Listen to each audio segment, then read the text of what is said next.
मुग्धा और उसकी सास के बीच पूरा समय सास के किसी ना किसी काम को लेकर मतभेद चलते ही रहते हैं। बहू, ओ बहू, जरा चाय बना दे। मुग्धा चाय लेकर आती है। ये लीजिए, और कुछ चाहिए? अरे नहीं, बस चाय पीने का मन था। जाओ, तुम दूसरा काम करो। चाय पीने के थोड़ी देर बाद सास दोबारा मुग्धा को आवाज लगाती है। अरे बहू रे, आओ बहू, जरा हलवा तो बना दे, मीठा खाने को मन हो रहा है। इसी तरह मुग्धा की सास पूरा समय कोई ना कोई काम बताकर उसे रसोई से बाहर तक निकलने नहीं देती। कभी चाय, कभी हलवा, कभी पानी तो कभी दूध, हर समय खाने को चाहिए और उसके लिए अपने हाथ पर बिल्कुल नहीं हिलाने। परेशान किया हुआ है इन्होंने। सास की जबरदस्ती परेशान करने की आदतों से दुखी मुग्धा एक शाम सचिन के साथ अपने कमरे में बैठी हुई बात कर रही होती है। सुनो जी, मम्मी जी की ये जानबूझकर मुझे परेशान करने की फरमाइशों से मैं बहुत फ्रस्ट्रेट हो चुकी हूँ। पूरे दिन में एक सेकंड का आराम नहीं मिलता। रसोई से बाहर कदम रखती नहीं कि बहू ये बना दे, बहू री वो बना दे। अरे इनकी फरमाइशें चलती ही रहती है।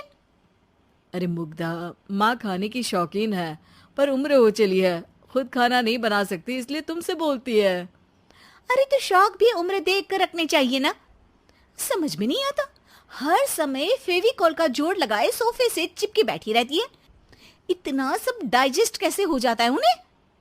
अरे तुम मेरी माँ से इतनी नफरत कैसे कर सकती हो? मैं उनसे नफरत नहीं करती जी, बस परेशान हूँ। जहां मुग्धा अपने पति से ये सब बोल रही होती है, वहीं उसकी सास भी कमरे के बाहर दरवाजे से कान लगाए सारी बातें सुन रही होती है और अगली दोपहर रसोई में मुग्धा के पास जाती है। बहू, आज ना मेरा कुछ मसालेदार खाने का मन है। तो चाय बना दूं? मुझे बहुत पसंद है। अरे ना, ऐसा कर लिट्टी चोखा बना ले। और हाँ, जितना मसाला बातों में मिलाकर पति को सुनाती हो ना, सब्जी में भी वैसे ही डाला करो, खाना स्वादिष्ट बनेगा। सास की बात सुनकर मुग्धा हैरान रह जाती है। मतलब अब पूरा समय मुझ पर हुक्म चलाने के साथ बंद कमरे में हुई पति पत्नी की बीच की बातें भी सुनती है? अरे बात जब मेरी थी तो सुनने में क्या दिक्कत है? ये कहकर सास वहां से चली जाती है। अरे अब तो हद पार हो गई, इस तरह से तो ये मेरा जीना मुश्किल कर देंगी। मुग्धा सास की हरकतों से परेशान उसका हल सोचने लगती है और इसी तरह कुछ दिन बीत जाते हैं, जिसमें सास का जन्मदिन आता है। मुग्धा बहुत खुशी के साथ अपनी सास को एंड्रॉइड मोबाइल गिफ्ट करती है। मम्मी, आपको सबसे बात करने के लिए बहुत दिक्कत होती है ना, कभी सचिन तो कभी मुझे बोलना पड़ता है, पर इस मोबाइल से आपको कोई दिक्कत नहीं होगी। एक जगह बैठे बैठे बहुत कुछ कर सकती हैं अब आप। मोबाइल देख सासू माँ खुश हो जाती है, पर उसे इस्तेमाल करना तो आता नहीं, इसलिए साइड में रख देती है। जिसे देख मुग्धा घर का सारा काम छोड़ मोबाइल सेट कर सास को इस्तेमाल करना सिखाने लगती है, जिसके बाद अब सास पूरा समय मोबाइल में ही लगी रहती है। हाय, जब से मम्मी को मोबाइल मिला है मेरी लाइफ में कितनी शांति आई है। अच्छा है, इसी तरह बिजी रहे तो मैं भी सुकून की जिंदगी जी पाऊंगी। अब मुग्धा जब मन करे काम करना, जैसा चाहे वैसा खाना बनाकर खाना, पूरा समय रिलैक्स और खुश रहने लगती है। क्या बात है, आजकल तुम बहुत चहक रही हो। अरे मम्मी जी से छुटकारा जो मिला है, अब ना फरमाइशें ना छुप छुप कर बातें सुनना। अच्छा, तो मोबाइल गिफ्ट करने की ये स्कीम थी।